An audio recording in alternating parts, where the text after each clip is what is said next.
It started like one of those small annoyances, the kind you think you can ignore at first. But some problems don't stay small, they grow and they cross a line they should never cross. My name is Jake Miller, and the day someone decided to treat my property like a shortcut was the day everything changed.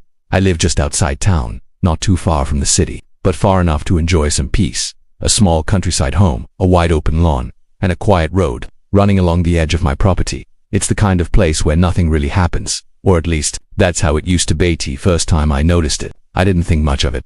Just a pair of tire marks cutting across my lawn could have been a mistake. Someone turning around, someone lost, it happens. So, I let it go. But the next morning, they were back, fresh tracks, same direction, same pattern. That's when I realized something. This wasn't an accident. Someone was using my lawn as a shortcut now. If you've ever taken care of a lawn, you know it's not just grass, it's time, effort, maintenance, and watching someone tear it up like it means nothing. Yeah, that doesn't sit right. Sure waited, didn't say anything, yet I just paid attention, and it didn't take long to figure out who it was.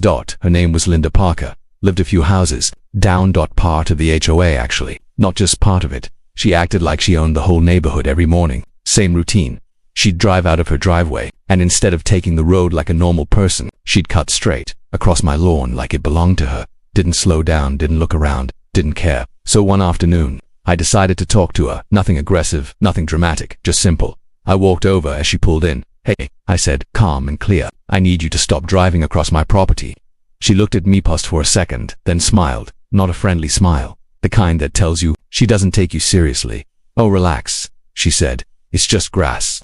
Just grass." I nodded, took a breath, and said it again. "Stay off my property." This time, her expression changed. "Not much, but enough.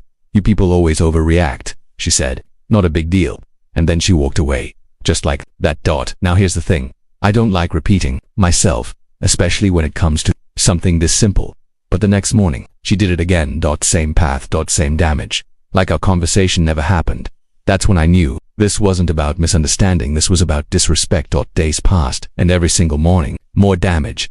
Deeper tire marks, worse than before. It got to the point where you could see a path from a distance, a clear line, cutting straight across my lawn like a road that wasn't supposed to exist.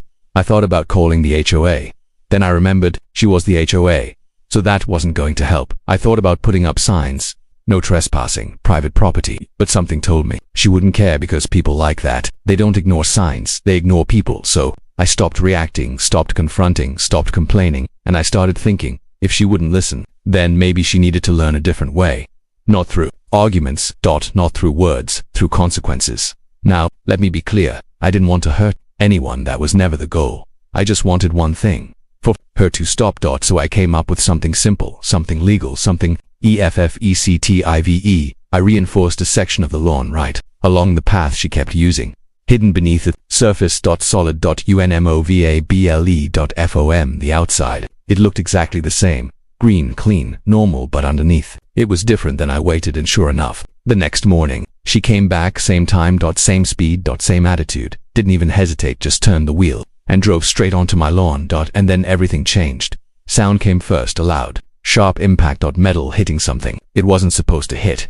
The car jerked forward, then stopped. Instantly. Silence. Followed by smoke. I stepped outside. Slowly. Calmly. Her car was sitting right in the middle of my lawn. Front end completely wrecked. She sat there for a moment. Frozen. Then she opened the door and stepped out. Looking at the damage, looking at the ground, trying to understand what just happened. And then she saw me. "What did you do?" she yelled.